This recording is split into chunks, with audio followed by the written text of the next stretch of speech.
The Prophet by Khalil Gibran, as read aloud by Mark Azrael Emil Cass.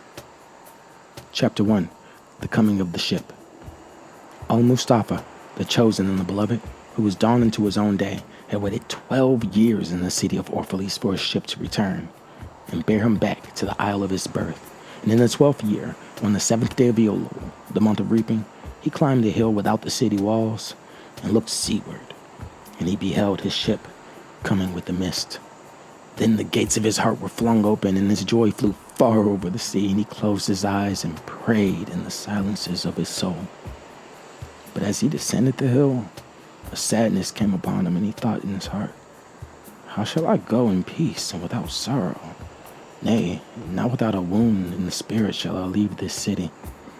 Long were the days of pain I have spent within its walls, and long were the nights of aloneness. And who can depart from his pain and his aloneness without regret? Too many fragments of the spirit have I scattered in these streets, and too many are the children of my longing that walk naked among these hills, and I cannot withdraw from them without a burden and an ache. It is not a garment I cast off this day, but a skin that I tear with my own hands. Nor is it a thought that I leave behind me, but a heart made sweet with hunger and with thirst. Yet I cannot tarry longer. The sea that calls all things unto her calls me, and I must embark. For to stay, though the hours burn in the night, is to freeze and crystallize and be bound in a mold. Fain would I take with me all that is here, but how shall I? A voice cannot carry the tongue and the lips that gave it wings. Alone, it must seek the ether. And alone, and without his nest, shall the eagle fly across the sun." Now when he reached the foot of the hill, he turned again towards the sea, and he saw his ship approaching the harbor, and upon her prow the mariners, the men of his own land. And his soul cried out to them, and he said, "Sons of my ancient mother, you riders of the tide, how often have you sailed in my dreams, and now you come in my awakening, which is my deeper dream. Ready am I to go, and my eagerness with sails full set awaits the wind. Only another breath will I breathe in this still air, only another loving look cast backwards. And then shall I stand among you, a seafarer among seafarers, and you, vast sea, sleepless mother, who alone are peace and freedom to the river and the stream. Only another winding will this stream make, only another murmur in this glade, and then I shall come to you, a boundless drop to a boundless ocean." And as he walked, he saw from afar men and women leaving their fields and their vineyards and hastening towards the city gates, and he heard their voices calling his name and shouting from field to field, telling one another of the coming of his ship. And he says to himself, "Shall the day of parting be the day of gathering? And shall it be said that my eve was in truth my dawn? And what shall I give unto him who has left his plow in mid-furrow, or to him who has stopped the wheel of his winepress? Shall my heart become a tree, heavy laden with fruit, that I might gather and give unto them? And shall my desires flow like a fountain, that I might fill their cups? Am I a harp at the hand of the mighty may touch me, or a flute that its breath may pass through me? A seeker of silences am I, and what treasure have I found in silences that I may dispense with confidence? If this is my day of harvest, in what fields have I sowed the seeds, and in what unremembered seasons? If this indeed be the hour in which I lift up my lantern, it is not my flame that shall burn therein. Empty and dark shall I raise my lantern, and the guardian of the night shall fill it with oil, and he shall light it also." These things he said in words, but much in his heart remained unsaid, for he himself could not speak his deeper secret. And when he entered into the city, all the people came to meet him, and they were crying out to him as with one voice. And the elders of the city stood forth and said, "Go not yet away from us. A noontide you have been here in our twilight. And your youth has given us dreams to dream. No stranger are you among us, nor a guest, but our son and our dearly beloved. Suffer not yet our eyes to hunger for your face." And the priests and the priestesses said unto him, "Let not the waves of the sea separate us now, and the years you have spent in our midst become a memory. You have walked among us a spirit, and your shadow has been a light upon our faces. Much have we loved you, but speechless was our love, and with veils has it been veiled. Yet now it cries aloud unto you, and you would stand revealed before us. And ever it has been that love knows not its own depth until the hour of separation." And others came also and entreated him, but he answered them not. He only bent his head, and those who stood near saw his tears falling upon his breast. And he and the people proceeded towards the great square before the temple. And there came out of the sanctuary a woman whose name was Almitra, and she was a seeress. And he looked upon her with exceeding tenderness, for it was she who had first sought and believed in him, when he had been here but a day in their city. And she held him, saying, "Prophet of God, in quest of the uttermost, long have you searched the distances for your ship, and now your ship is come, and you must needs go. Deep is your longing for the land of your memories, and the dwelling place of your great desires, and our love would not bind you, nor our needs hold you. Yet this we ask ere you leave us, that you speak to us and give us of your truth. And we will give it unto our children, and they unto their children, and shall not perish. And in your aloneness you have watched with our days, and in your wakefulness you have listened to the weeping and the laughter of our sleep. Now therefore disclose us to ourselves, and tell us all that has been shown you of that which is between birth and death." And he answered, "People of Orphalese, of what can I speak, save that which is even now moving within your souls?" Then said Almitra, "Speak to us of love." And he raised his head and looked upon the people, and there fell a stillness upon them. And with a great voice he said, "When love beckons to you, follow him. Though his ways are hard and steep, and when his wings enfold you, yield to him. Though the sword hidden among his pinions may wound you, and when he speaks to you, believe in him. Though his voice may shatter your dreams as the north wind lays waste to the garden. For even as love crowns you, shall he crucify you. Even as he is for your growth, so is he for your pruning. Even as he ascends to your height and caresses your tenderest branches that quiver in the sun, so shall he descend to your roots and shake them in their clinging of the earth. Like sheaves of corn, he gathers you unto himself. He threshes you to make you naked. He sifts you to free you from your husks. He grinds you to whiteness, and he kneads you until you are pliant. And he assigns you to a sacred fire, that you may become sacred bread for God's sacred feast. All these things shall love do unto you, that you may know the secrets of your heart. And in that knowledge, become a fragment of life's heart. But if in your fear you would seek only love's peace and love's pleasure, then it is better that you cover your nakedness and pass out of love's threshing floor into the seamless world where you shall laugh, but not all your laughter, and weep, but not all your tears.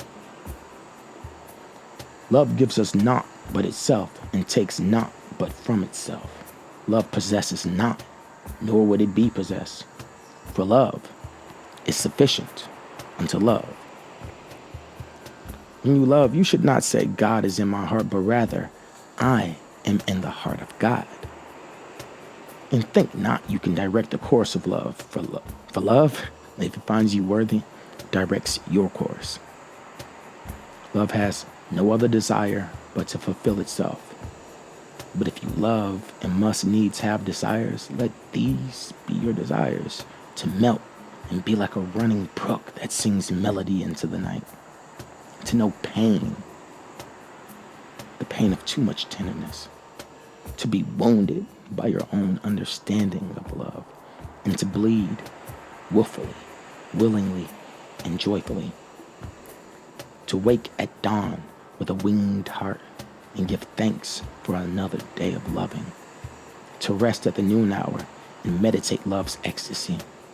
To return home in the eventide with gratitude. And then to sleep with a prayer for the beloved in your heart and a song of praise upon your lips. Then Almitra spoke again and said, "And what of marriage, master?" And he answered, saying, "You were born together, and together you shall be forevermore.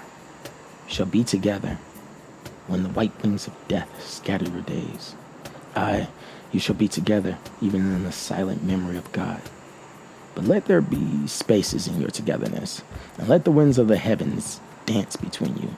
Love one another, but make not a bond of love. Let it rather be a moving sea between the shores of your souls. Fill each other's cup, but drink not from one cup. Give one another of your bread, but eat not from the same loaf. Sing and dance together and be joyous, but let each one of you be alone, even as the strings of a lute are alone, though they quiver with the same music. Give your hearts, but not unto each other's keeping. For only the hand of life can contain your hearts, and stand together, yet not too near together. For the pillars of the temple stand apart, and the oak tree and the cypress grow not in each other's shadow." And a woman who held a babe against her bosom said, "Speak to us of children." And he said, "Your children are not your children. They are the sons and daughters of life's longing for itself.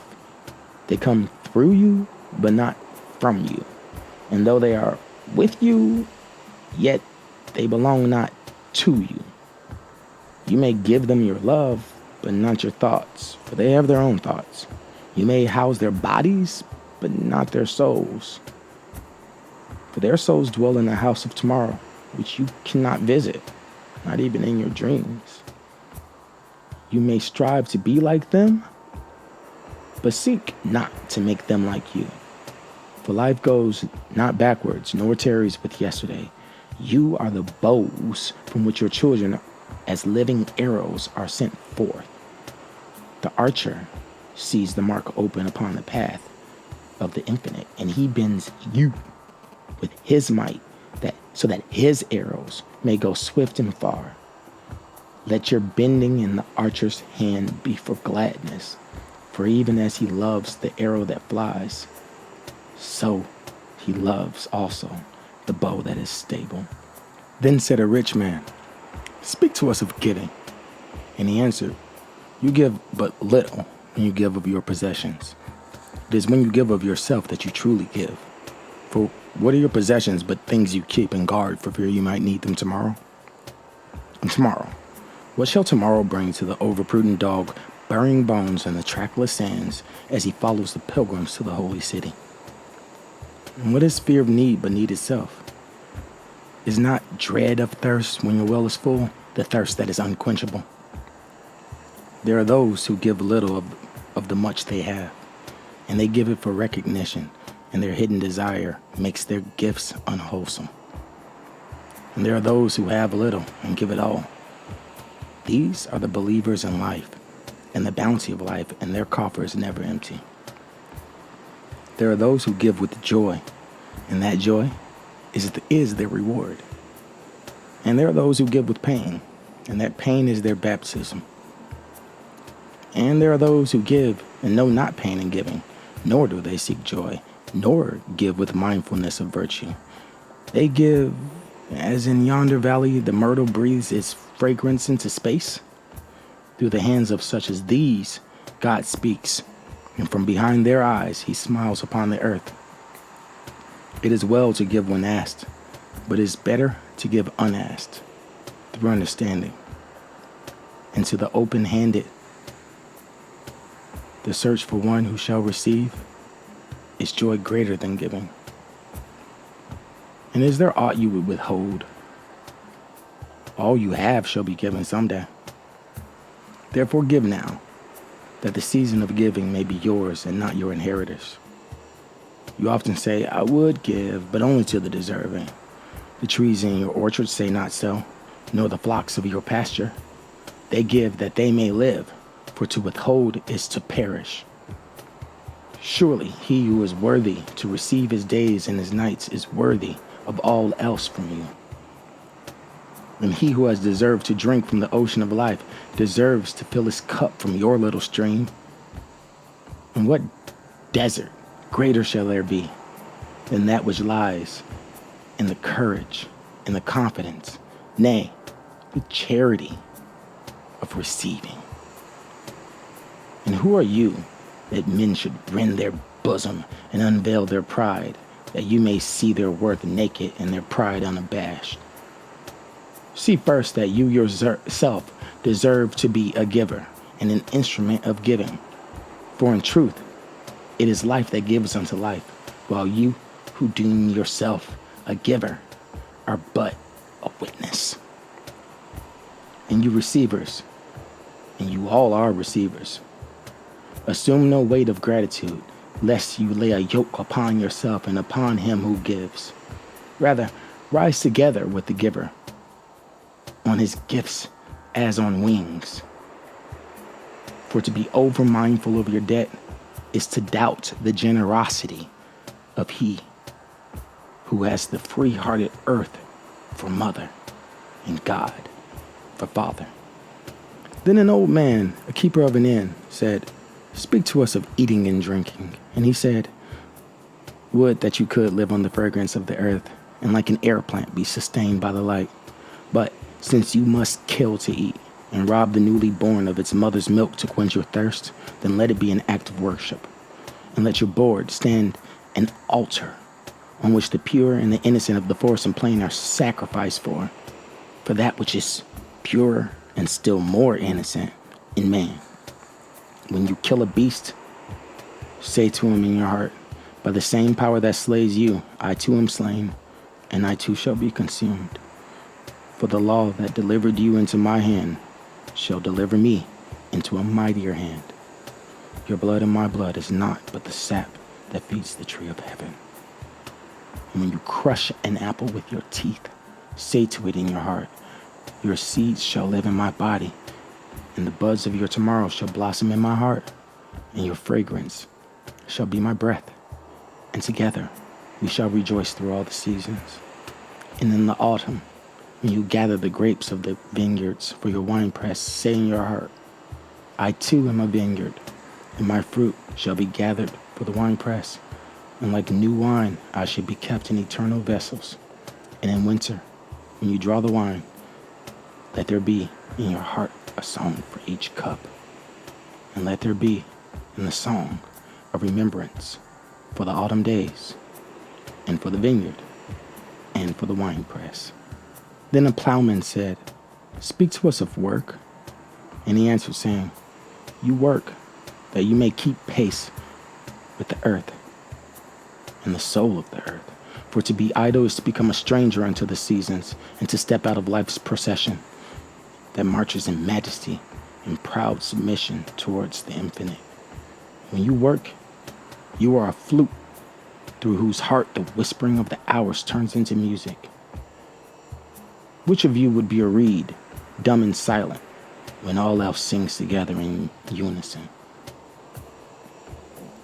Always you have been told that work is a curse and labor a misfortune, but I say to you that when you work, you fulfill a part in the earth's furthest dream assigned to you when that dream was born.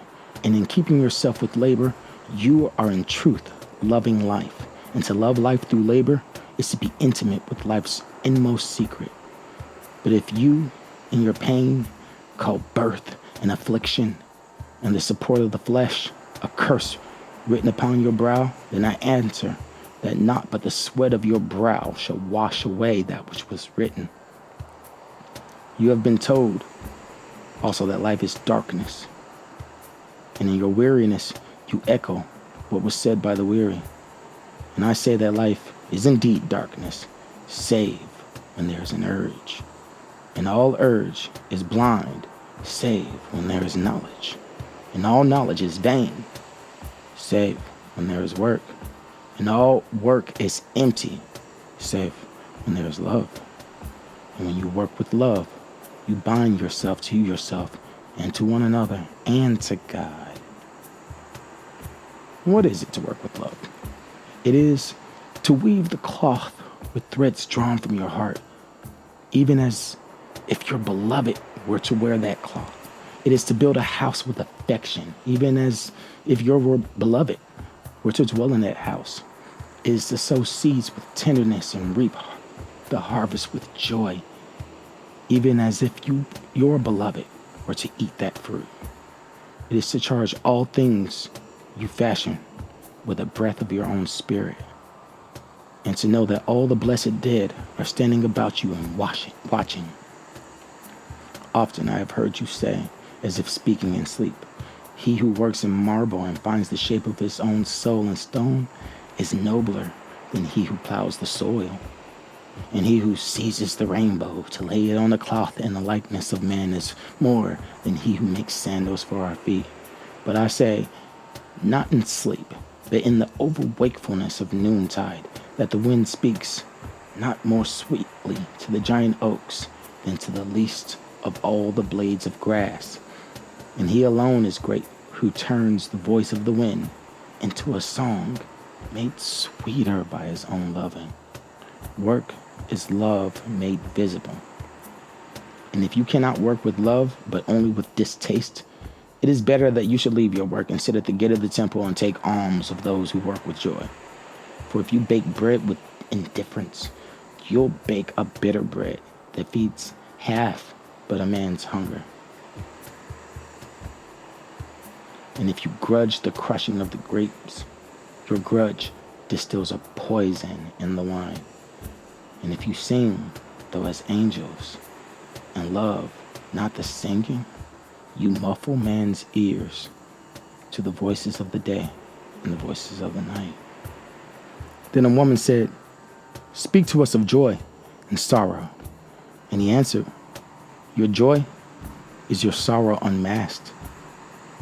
And the self-same well from which your laughter rises was oftentimes filled with your tears. And how else can it be? The deeper the sorrow that carves into your being, the more joy you can contain.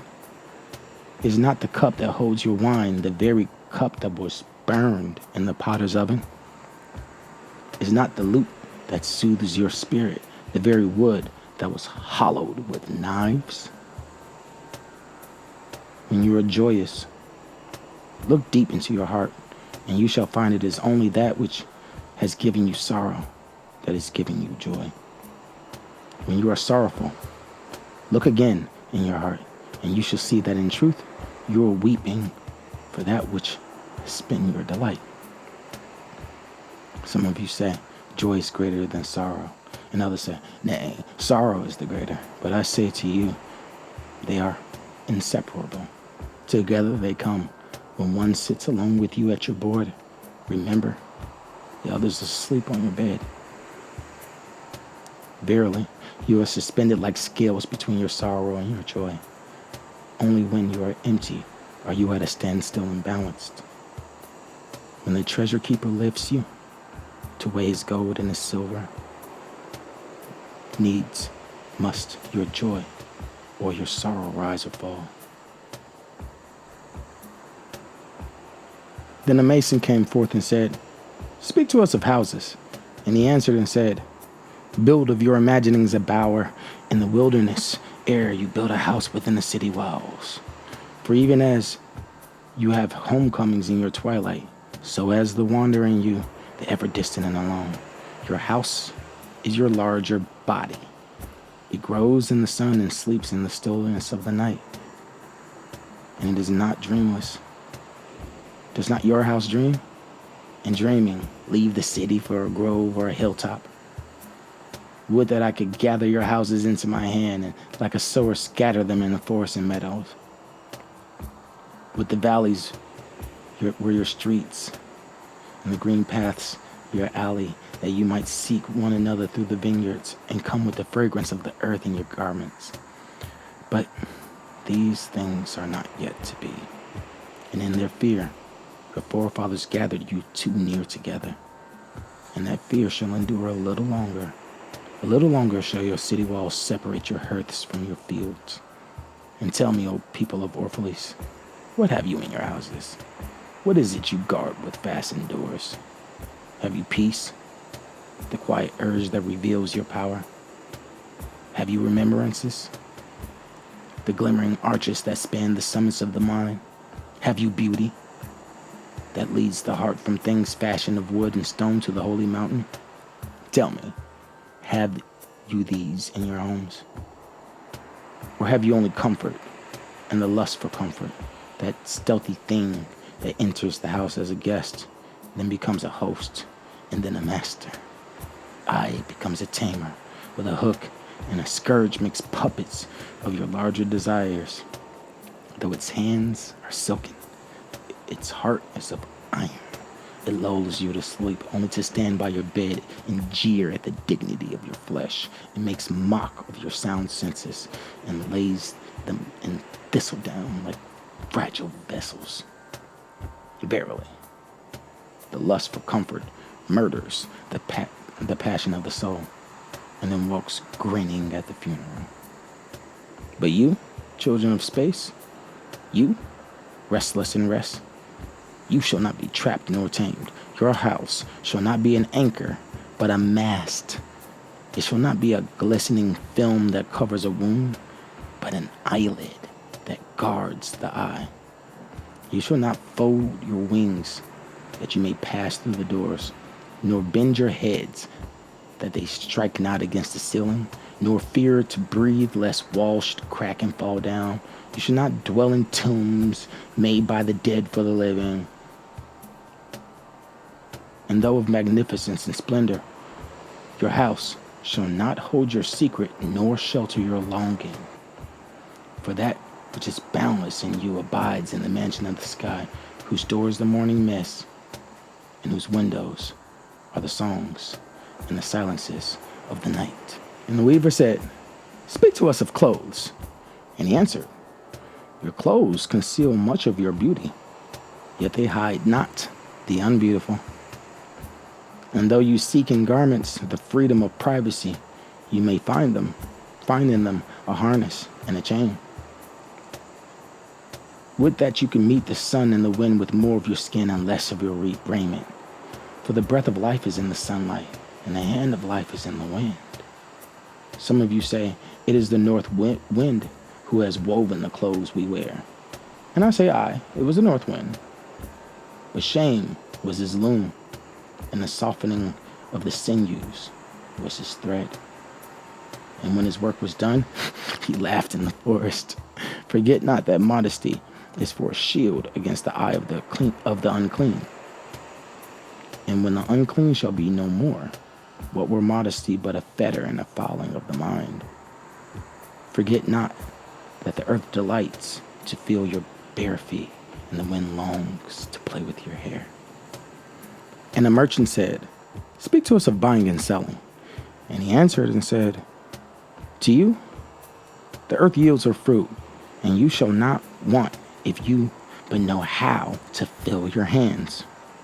It is in the exchanging the gifts of the earth that you shall find abundance and be satisfied.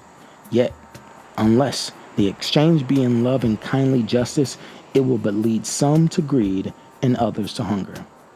When in the marketplace, you toilers of the sea and fields and vineyards, meet the weavers and the potters and the gatherers of spices. Invoke then the master spirit of the earth to come into your midst and sanctify the scales and the reckoning that weighs value against value. And suffer not the barren-handed to take part in your transaction, who would sell their words for your labor. To such men you should say, come with us to the field, or go with our brothers to the sea and cast your net. For the land and the sea shall be bountiful to you, even as to us. And if there come singers and dancers and flute players, buy of their gifts also, for they too are gatherers of fruit and frankincense. And that which they bring, though fashioned of dreams, is raiment and food for your soul. Before you leave the marketplace, see that no one has gone his way with empty hands. For the master spirit of the earth shall not sleep peacefully upon the wind until the needs of the least of you are satisfied. Then one of the judges of the city stood forth and said, speak to us of crime and punishment. And he answered, saying, it is when your spirit goes wandering upon the wind, that you, alone and unguarded, commit a wrong unto others and therefore unto yourself. And for that wrong committed, must you knock and wait a while unheeded at the gate of the blessed. Now, like the ocean is your God self, it remains forever undefiled. And like the ether, it lifts but the winged. And like the sun is your God self, it knows not the ways of the mole, nor seeks it the holes of the serpent. But your God self dwells not alone in your being. Much in you is still man, much in you is not yet man, but a shapeless pygmy that walks asleep in the mist, searching for its own awakening. And of the man in you I would now speak. For it is he, and not your God self, nor the pygmy in the mist, that knows crime and the punishment of crime. Oftentimes have I heard you speak of one who commits a wrong as though he were not one of you, but a stranger to you, and an intruder upon your world.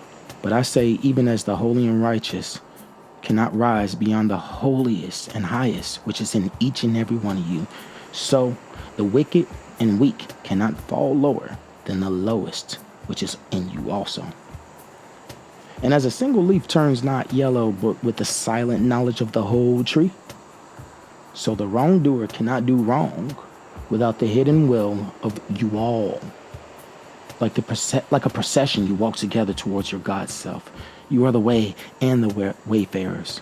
And when one of you falls down, he falls for those behind him, a caution against the stumbling stone. Aye, and he falls for those ahead, who though faster and surer of foot, yet removed not the stumbling stone. And this also, though the word lie heavy upon your hearts, the murdered is not unaccountable for his own murder, and the robbed is not blameless for his being robbed, and the righteous is not innocent of the deeds of the wicked, and the white-handed is not clean in the doings of the felon. Yea, the guilty is oftentimes victim of the injured, and still more often the condemned is the burden bearer for the guiltless and unblamed. You cannot separate the just from the unjust, the good from the wicked. For they stand together before the face of the sun, even as the black thread and the white are woven together.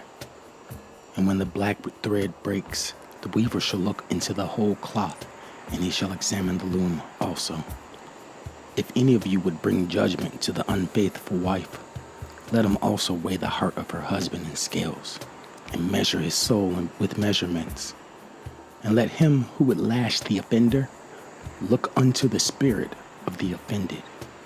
And if any of you would punish in the name of righteousness, and lay the axe unto the evil tree, let him see to its roots. And verily he will find the roots of the good and the bad, the fruitful and the fruitless, all entwined together in the silent heart of the earth.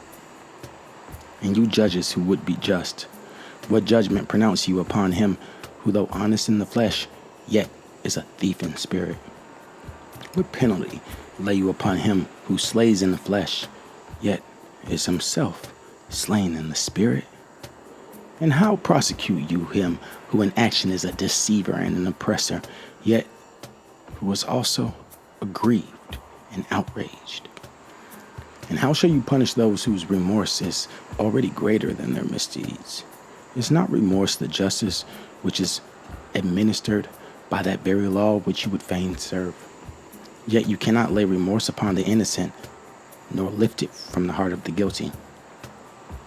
Unbidden shall call it in the night, that men may wake and gaze upon themselves. And you, who would understand justice, how shall you unless you look upon all deeds in the fullness of the light? Only then shall you know that the erect and the fallen are but one man standing in twilight between the night of his pygmy self and the day of his God self, and that the cornerstone of the temple is not higher than the lowest stone in its foundation. Then a lawyer said, "But what of our laws, master?" And he answered, "You delight in laying down laws, yet you delight more in breaking them, like children playing by the ocean who build sand towers with constancy and then destroy them with laughter. But while you build your sand towers, the ocean brings more sand to the store, and when you destroy them, the ocean laughs with you. Verily, the ocean laughs always with the innocent. But what of those to whom life is not an ocean, and man-made laws are not sand towers, but to whom life is a rock, and the laws a chisel with which they would carve in it their own likeness? What of the cripple who hates dancers? What of the ox who loves his yoke and deems the elk and deer of the forest stray and vagrant things? What of the old serpent who cannot shed his skin and calls all others naked and shameless? And of him who comes early to the wedding feast, and when overfed and tired goes his way, saying all feasts are a violation and all feasters lawbreakers? What of him? What shall I say of these save that they too stand in the sunlight, but with their backs to the sun? They see only their shadows, and their shadows are their laws. But what is the sun to them but a caster of shadows? And what is it to acknowledge the laws but to stoop down and trace their shadows upon the earth? But you who walk facing the sun, what images drawn on the earth can hold you? You who travel with the wind, what weather vane shall direct your course? What man's law shall bind you if you break your yoke, but upon no man's prison door? What laws shall you fear if you dance, but stumble against no man's iron chains? And who is he that shall bring you to judgment if you tear off your garment, yet leave it in no man's path? People of Orphalese, you can muffle the drum and you can loosen the strings of the lyre, but who shall command the skylark not to sing? And an orator said, "Speak to us of freedom." And he answered, "At the city gate and by your fireside, I have seen you prostrate yourself and worship your own freedom, even as slaves humble themselves before a tyrant and praise him though he slays them. Aye, in the grove of the temple and in the shadow of the citadel, I have seen the freest among you wear their freedom as a yoke and a handcuff. And my heart bled within me, for you can only be free when even the desire of seeking freedom becomes a harness to you, and when you cease to speak of freedom as a goal and a fulfillment. You shall be free indeed when your days are not without a care, nor your nights without a want and a grief, but rather when these things girdle your life, and yet you rise above them, naked and unbound. And how shall you rise beyond your days and nights unless you break the chains which you at the dawn of your understanding have fastened around your noon hour? In truth, that which you call freedom is the strongest of these chains, though its links glitter in the sun and dazzle your eyes. And what is it but fragments of your own self you would discard that you may become free? If it is an unjust law you would abolish, that law was written with your own hand upon your own forehead. You cannot erase it by burning your law books, nor by washing the foreheads of your judges, though you pour the sea upon them. And if it is a despot you would dethrone, see first that his throne erected within you is destroyed. For how can a tyrant rule the free and the proud, before a tyranny in their own freedom and a shame in their own pride? And if it is a care you would cast off, that care has been chosen by you rather than imposed upon you. And if it is fear you would dispel, the seed of that fear is in your heart, and not in the hand of the feared. Verily, all those things move within your being in a constant half embrace, and the desired and the dreaded, the repugnant and the cherished, the pursued and that which you would escape. These things move within you as lights and shadows and pairs that cling. And when the shadow fades and is no more, the light that lingers becomes a shadow to another light. And thus your freedom, when it loses its fetters, becomes itself the fetter of a greater freedom. And the priestess spoke again and said, "Speak to us of reason and passion." And he answered, saying, "Your soul is oftentimes a battlefield, upon which your reason and your judgment wage war against your passion and your appetite. Would that I could be the peacemaker in your souls, that I might turn the discord and the rivalry of your elements into oneness and melody. But how shall I, unless you yourselves be also the peacemakers, nay, the lovers of all your elements? Your reason and your passion are the rudder and the sails of your wayfaring soul. If either your sails or your rudder be broken, you can but toss and drift, or else be held at a standstill in mid-seas. For reason, ruling alone, is a force confining, and passion, unattended, is a flame that burns to its own destruction.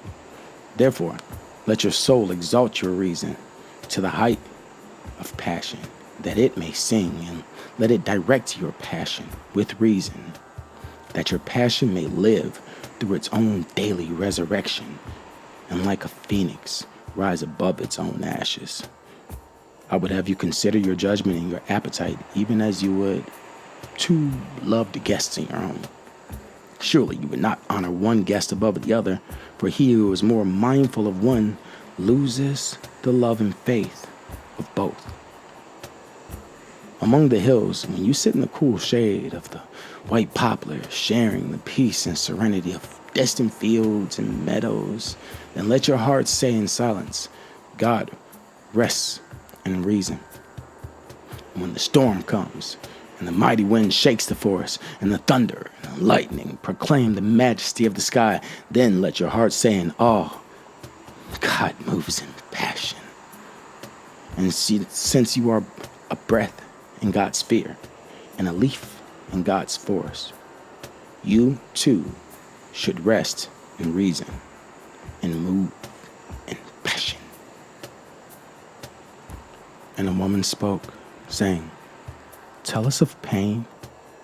And he said, Your pain is the breaking of the shell that encloses your understanding, even as the stone of the fruit must break, that its heart may stand in the sun, so must you know pain. And could you keep your heart in wonder at the daily miracles of your life, your pain would not seem less wondrous than your joy, and you would accept the seasons of your heart, even as you have always accepted the seasons that pass over your fields, and you would watch with serenity through the winters of your grief. Much of your pain is self-chosen, is the bitter potion by which the physician within you heals your sick self. Therefore, trust the physician. Drink his remedy in silence and tranquility, for his hand, though heavy and hard, is guided by the tender hand of the unseen. And the cup he brings, though it burn your lips, has been fashioned of the clay which the potter has moistened with his own sacred tears. And the man said, Speak to us of self-knowledge. And he answered, saying, Your hearts know in silence the secrets of the days and the nights, but your ears thirst for the sound of your heart's knowledge. You would know in words that which you have always known in thought. You would touch with your fingers the naked body of your dreams. And it is well you should. The hidden wellspring of your soul must needs rise and run, murmuring to the sea, and the treasure of your infinite depths would be revealed to your eyes. But let there be no scales to weigh your unknown treasure, and seek not the depths of your knowledge with staff or sounding line, for self is a sea boundless and measureless. Say not, I have found the truth, but rather I have found a truth. Say not, I have found the path of the soul. Say rather, I have met the soul walking upon my path. For the soul walks upon all paths. The soul walks not upon a line, nor does it grow like a reed. The soul unfolds itself like the lotus of countless petals. And then the teacher said, "Speak to us of teaching." And he said, "No man can reveal to you aught but that which already lies half asleep in the dawning of your knowledge. The teacher who walks in the shadow of the temple among his followers gives not of his wisdom, but rather of his faith and his lovingness. If he is indeed wise, he does not bid you enter into the house of wisdom, but rather leads you to the threshold of your own mind. The astronomer may speak to you of his understanding of space, but he cannot give you his understanding. The musician may sing to you of the rhythm which is in all space, but he cannot give you the ear which arrests the rhythm, nor the voice that echoes it. And he who is versed in the science of numbers can tell of the regions of weight and measure, but he cannot conduct you thither.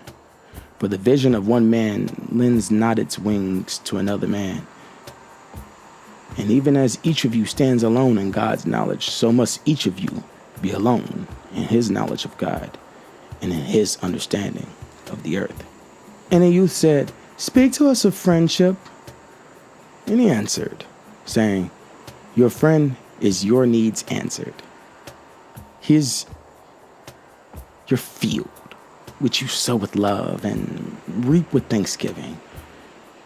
He is your board and your fireside, for you come to him with your hunger and you seek him for peace. When your friend speaks his mind, you fear not the nay in your own mind, nor do you withhold the aye.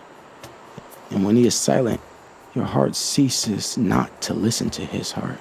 For without words and friendship, all thoughts, all desires, all expectations are born and shared with joy that is unacclaimed. When you part from your friend, you grieve not, for that which you love most in him may be clearer in his absence, as the mountain to the climber is clearer from the plain. And let there be no purpose in friendship save the deepening of the spirit. For love that seeks aught but the disclosure of its own mystery is not love but a net cast forth, and only the unprofitable is caught. And let your best be for your friend. If he must know the ebb of your tide, let him know its flood also. For what is your friend that you should seek him with hours to kill?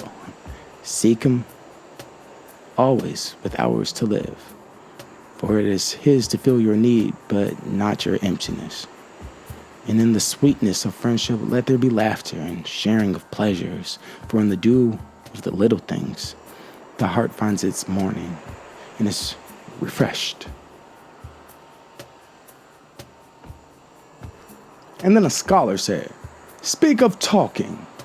And he answered, saying, "You talk when you cease to be at peace with your own thoughts. And when you can no longer dwell in the solitude of your heart, you live in your lips, and sound is a diversion and a pastime. And in much of your talking, thinking is half murdered. For thought is a bird of space, that in the cage of words may indeed unfold its wings, but cannot fly. There are those among you who seek the talkative through fear of being alone. The silence of aloneness reveals to their eyes their naked selves, and they would escape. And there are those who talk, and without knowledge or forethought reveal a truth which they themselves do not understand. And there are those who have the truth within them, but they tell it not in words. In the bosom of such as these, the spirit dwells in rhythmic silence. When you meet your friend on the roadside or in the marketplace, let the spirit in you move your lips and direct your tongue. Let the voice within your voice speak to the ear of his ear, for his soul will keep the truth of your heart as the taste of wine is remembered when the color is forgotten and the vessel is no more." And an astronomer said, "Master, what of time And he answered, "You would measure time, the measureless, and the immeasurable. You would adjust your conduct and even direct the course of your spirit according to the hours and the seasons. Of time, you would make a stream upon whose bank you would sit and watch its flowing. Yet, the timeless in you is aware of life's timelessness and knows that yesterday is but today's memory and tomorrow is today's dream. And that which sings and contemplates in you is still dwelling within the bounds of that first moment which scattered the stars into space. Who among you does not feel that his power to love is boundless?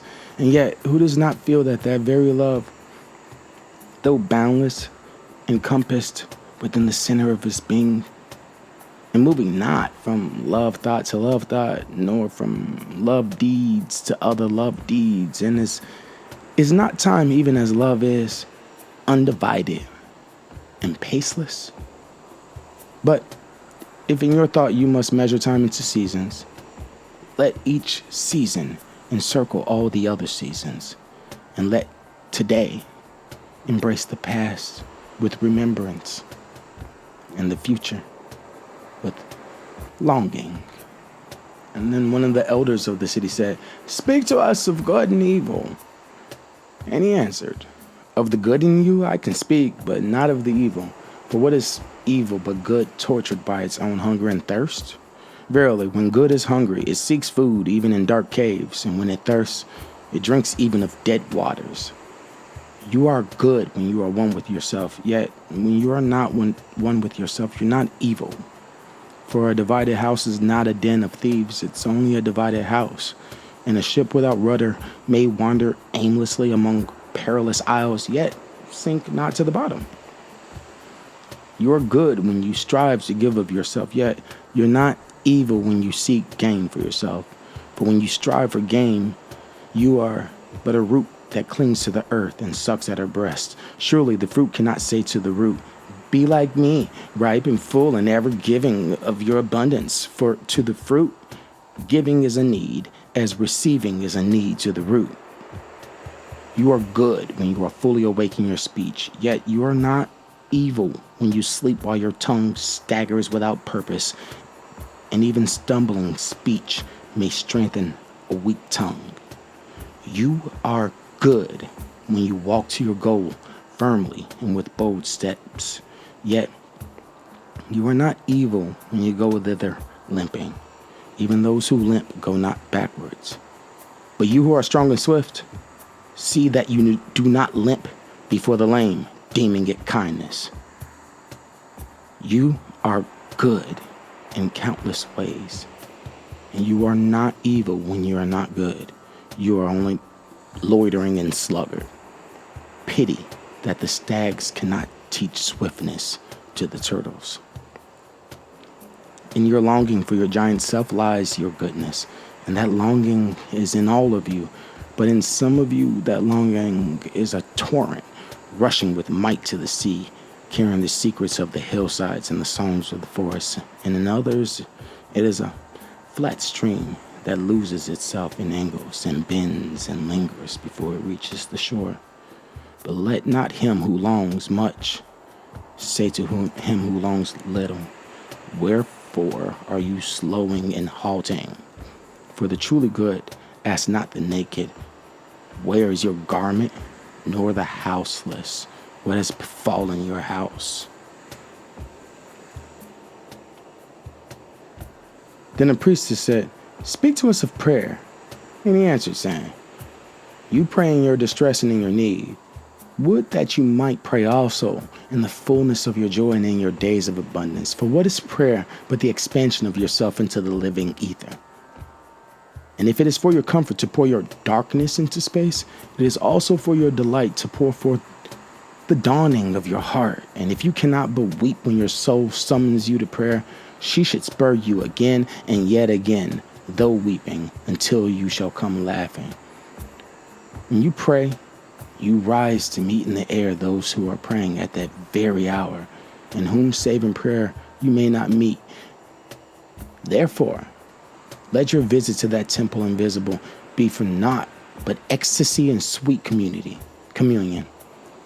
For if you should enter the temple for no other purpose than asking, you shall not receive. And if you should enter into it to humble yourself, you shall not be lifted. Or even if you should enter into it to beg for the good of others, you shall not be heard. It is enough that you enter the temple invisible. I cannot teach you how to pray in words. God listens not to your words, save when he himself utters them through your lips. And I cannot teach you the prayer of the seas and the forests and the mountains. But you who are born of the mountains and the forests and the seas can find their prayer in your heart. And if you but listen in the stillness of the night, you shall hear them saying in silence, Our God, who art our winged self, is thy will in us that willeth, is thy desire in us that desireth. It is thy urge in us that would turn our nights, which are thine, into days, which are thine also. We cannot ask thee for aught, for thou knowest our needs before they are born in us. Thou art our need, and in giving us more of thyself, thou givest all. And then a hermit who visited the city once a year came forth and said, Speak to us of pleasure. And he answered, saying, Pleasure is a freedom song, but it is not freedom. It is the blossoming of your desires, but it is not their fruit.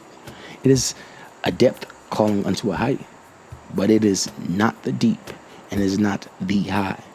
It is the cage taking wing, but it is not space encompassed. Aye, in very truth, pleasure is a freedom song, and I fain would have you sing it with fullness of heart. Yet I would not have you lose your hearts in the singing. Some of your youth seek pleasure as if it were all, and they are judged and rebuked. I would not judge nor rebuke them. I would have them seek, for they shall find pleasure, but not her alone. 7 of her sister, and the least of them is more beautiful than pleasure. Have you not heard of the man who was digging in the earth for roots and found treasure? And some of your elders remember pleasures with regret, like wrongs committed in drunkenness. But regret is the beclouding of the mind and not its chastisement. They should remember their pleasures with gratitude, as they would have the harvest of the summer. And yet, if it comforts them to regret, then let them be comforted. And there are those among you who are neither young to seek nor old to remember. And in their fear of seeking and remembering, they shun all pleasures, lest they neglect the spirit or offend against it. But even in their foregoing is their pleasure. And thus they too find a treasure, though they dig for roots with quivering hands. But tell me, who is he that can offend the spirit? Shall the nightingale offend the stillness of the night, or the firefly the stars? And shall your flame or your smoke burden the wind? Think you the spirit is a still pool which you can trouble with a staff? Oftentimes in denying yourself pleasure, you do but store the desire in the recesses of your being. Who knows but that which seems omitted today waits for tomorrow? Even your body knows its heritage and its rightful need and will not be deceived. And your body is the heart to your soul. It is yours to bring forth sweet music from it or confused sounds. And now you ask in your heart, how shall we distinguish that which is good and pleasure from that which is not good?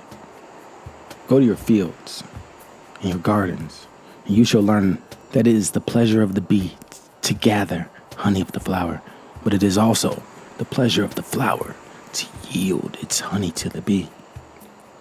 For to the bee, a flower is a fountain of life, and to the flower, a bee is a messenger of love.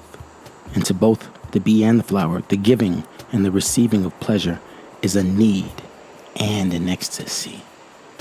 People of Orphalese, be in your pleasures, like the flowers and the bees. And the poet said, "Speak to us of beauty."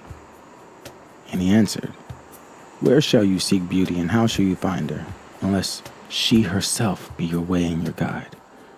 And how shall you speak of her, except she be the weaver of your speech?"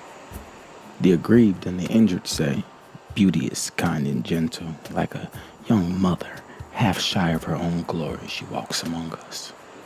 And the passionate say, "Nay, beauty is a thing of might and dread, like the tempest she shakes the earth beneath us and the sky above us." And the tired and the weary say, "Beauty is of soft whisperings. She speaks in our spirit, her voice yields to our silences, like a faint light that quivers in fear of the shadow." But the restless say, "We have heard her shouting among the mountains." And with her cries came the sound of hoofs and the beating of wings and the roaring of lions. And at night the watchmen of the city say, "Beauty shall rise with the dawn from the east." And at noontide the toilers and the wayfarers say, "We have seen her leaning over the earth from the windows of the sunset." And in winter, said the snowbound, "She shall come with the spring leaping upon the hills." And in summer, the summer heat, the reapers say, "We have seen her dancing with autumn leaves, and we saw a drift of snow in her hair." All these things have you said of beauty, yet in truth you spoke not of her, but of needs unsatisfied. And beauty is not a need, but an ecstasy. It's not a mouth thirsting, nor an empty hand stretched forth, but rather a heart inflamed and a soul enchanted. It is not the image you would see, nor the song you would hear, but rather an image you see though you close your eyes, and a song you hear though you shut your ears. It is not the sap within the furrowed bark, nor a wing attached to a claw, but rather a garden forever in bloom, and a flock of angels forever in flight. People of Orphalese, beauty is life when life unveils her holy face. But you are life, and you are the veil. Beauty is eternity, gazing at itself in a mirror. But you are eternity, and you are the mirror. And an old priest said, "Speak to us of religion." And he said, "Have I spoken this day of aught else? Is not religion all deeds and all reflection? And that which is neither deed nor reflection, but a wonder and a surprise ever springing in the soul, even while the hands hew the stone or tend the loom? Who can separate his faith from his actions, or his belief from his occupations? Who can spread his hours before him, saying, 'This is for God, and this is for me. This is for my soul, and this other for my body'? All your hours are wings that beat through time, through space, from self to self. He who wears his morality but as his best garment were better naked. The wind and the sun will tear no holes in his skin, and he who defines his conduct by ethics imprisons his songbird in a cage. The freest song comes not through bars and wires. And he to whom worshiping is a window to open but also to shut has not yet visited the house of the soul, whose windows are from dawn to dawn. Your daily life is your temple and your religion. Whenever you enter into it, take with you your all. Take the plow and the forge and the mallet and the lute, the things you have fashioned in necessity or for delight. For in reverie you cannot rise above your achievements nor fall lower than your failures. And take with you all men, for in adoration you cannot fly higher than their hopes, nor humble yourself lower than their despair.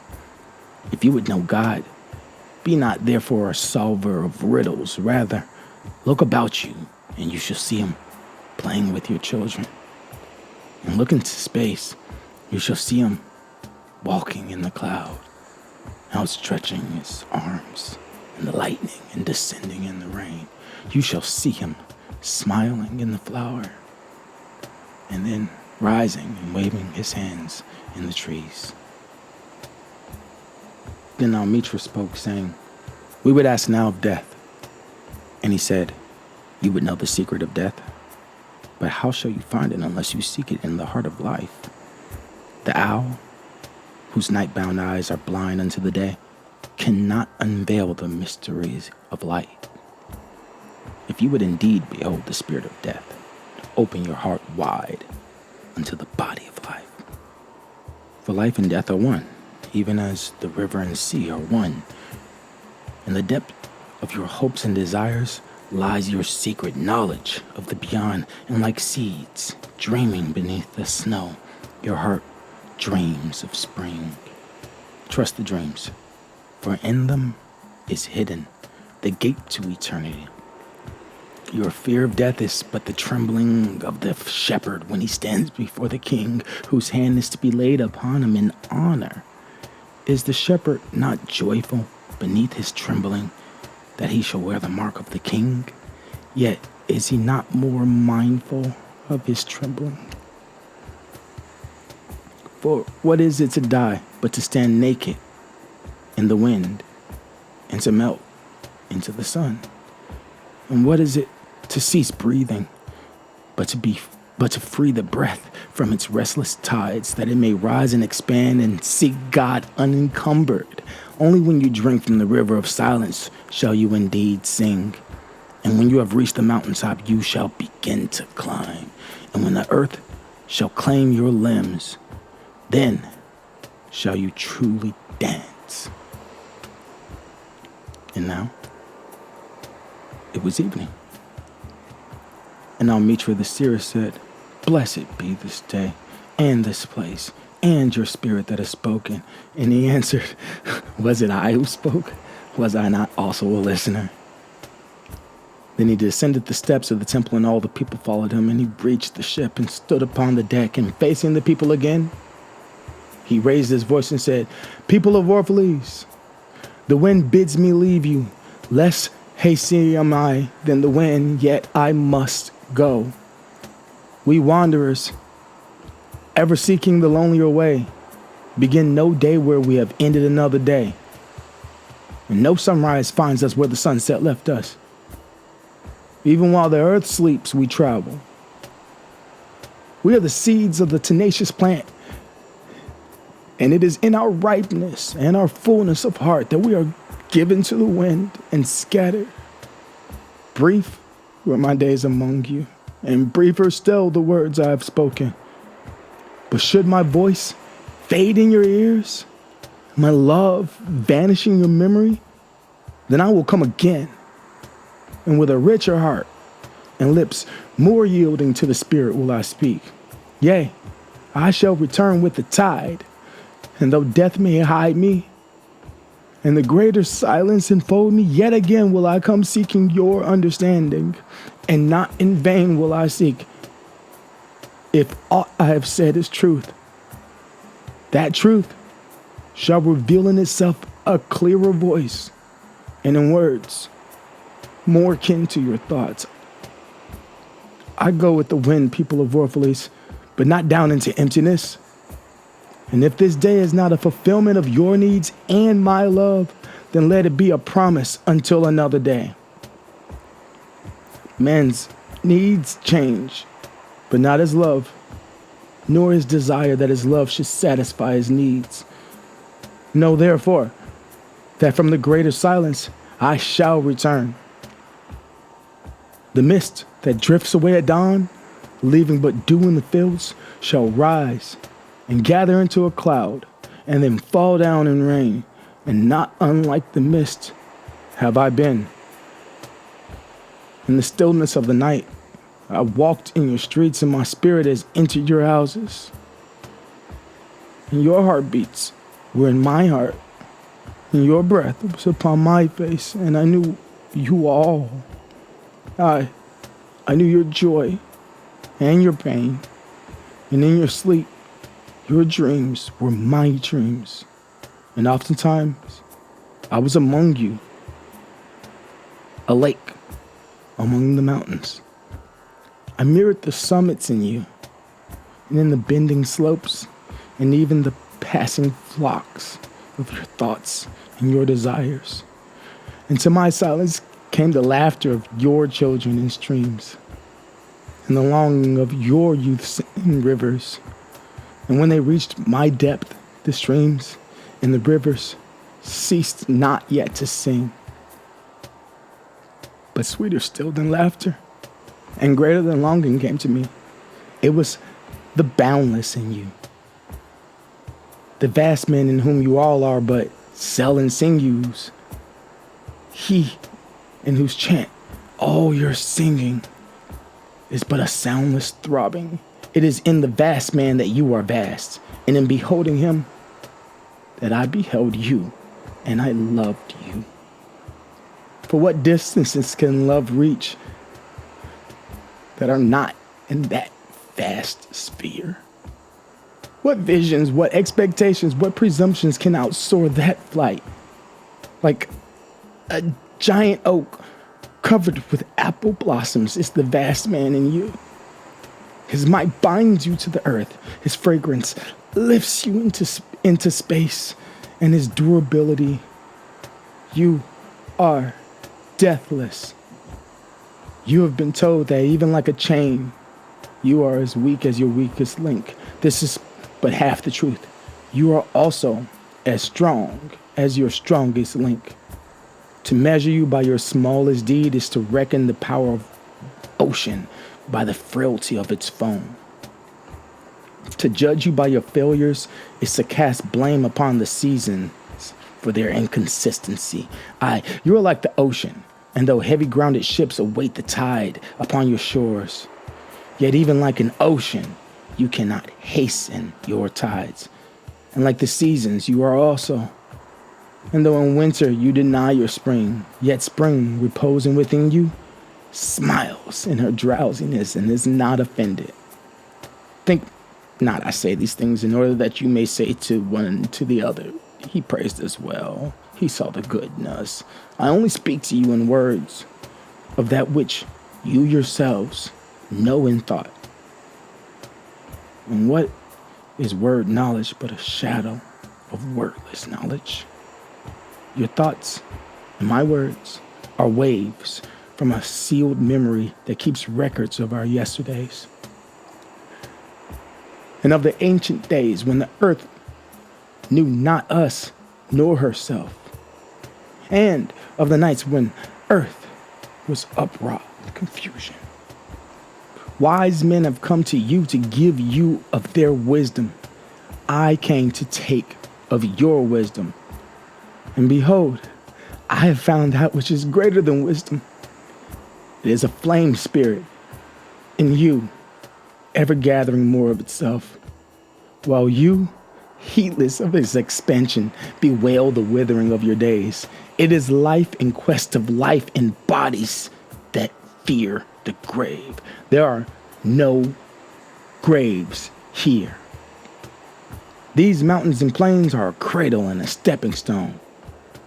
Whenever you pass by the field where you have laid your ancestors, look well thereupon, and you shall see yourselves and your children dancing hand in hand. Verily, you often make merry without knowing.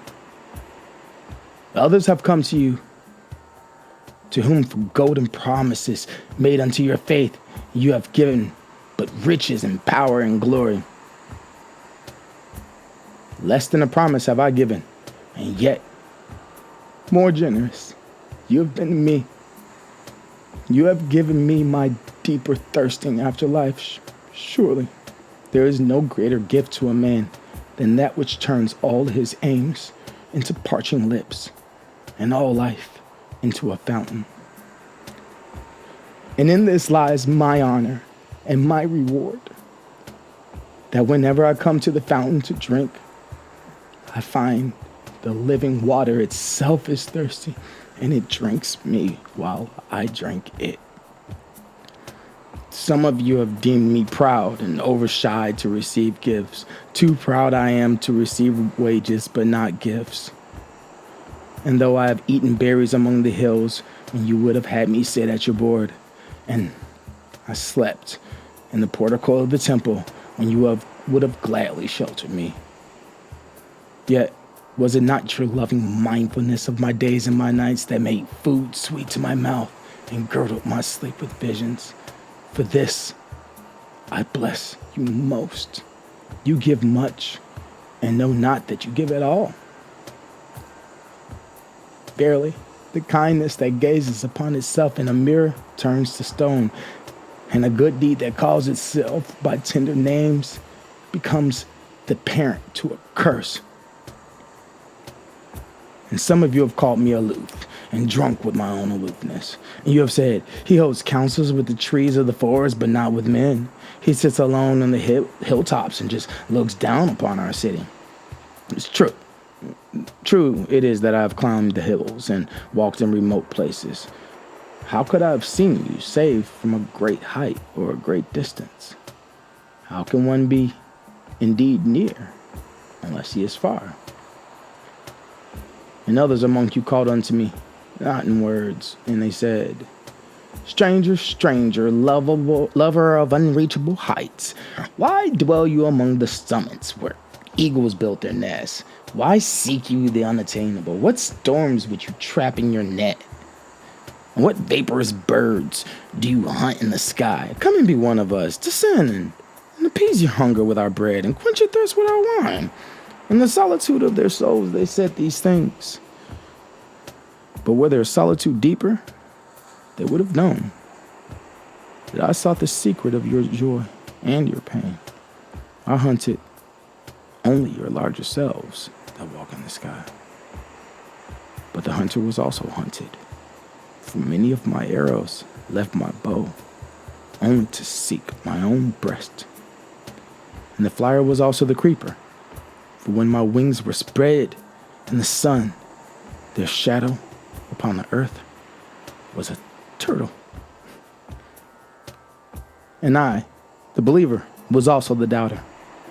For often I have put my finger in my own wound, that I might have the greater belief in you and the greater knowledge of you. And it is with this belief and this knowledge that I say, you are not enclosed within your bodies, nor confined to your houses or your fields. That which is in you dwells above the mountain and roves with the wind.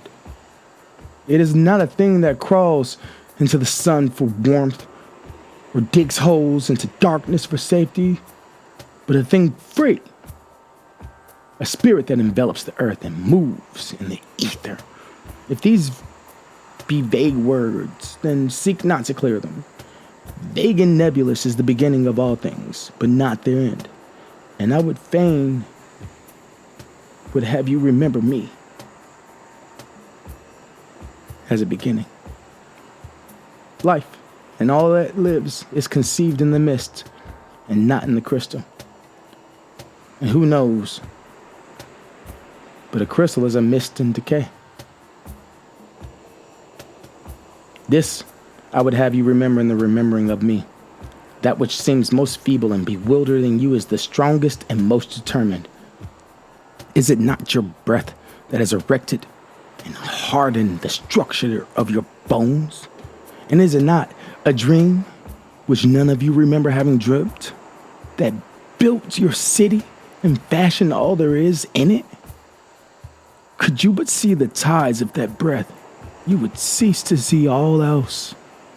And if you could hear the whispering of the dream, you would hear no other sound. But you do not see, and you do not hear, and it is well. The veil that clouds your eyes shall be lifted by the hands that wove it, and the clay that fills your ears shall be pierced by the fingers that kneaded it. And you shall see, and you shall hear.